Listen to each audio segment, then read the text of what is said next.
பகவானே சரணம். ரெண்டாம் அதிபதி ஜாதகத்தில் ரெண்டாம் அதிபதி இது உங்களோட கோடீஸ்வரன யோகத்தை கொடுக்கக்கூடிய ஒரு கிரகம். இந்த கிரகம் நல்ல இடத்துல பிளேஸ்மெண்ட் ஆகிருக்குன்னு நினச்சிங்களேன்.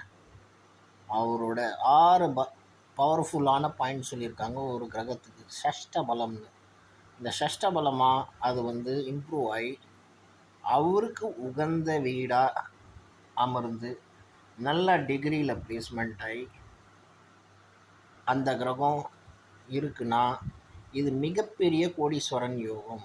மேஷ லக்னத்துலேருந்து மிதுன லக்னத்துலேருந்து மீன லக்னம் வரையும் அந்த எந்த கிரகம் அந்த யோகக்கார கிரகம்னு பார்த்துக்கணும். அந்த லக்னத்துக்கு பார்த்துட்டு அது எந்த டிகிரியில் இருக்குது அனலைஸ் பண்ணோம். நான் சொன்ன 6 பவர்ஃபுல் பாயிண்ட்ஸ் அந்த கிரகத்துக்கு மேட்ச் ஆகணும். அப்படி இருந்தால் இது மிகப்பெரிய கோடீஸ்வரன் யோகம். பகவானே சரணம்.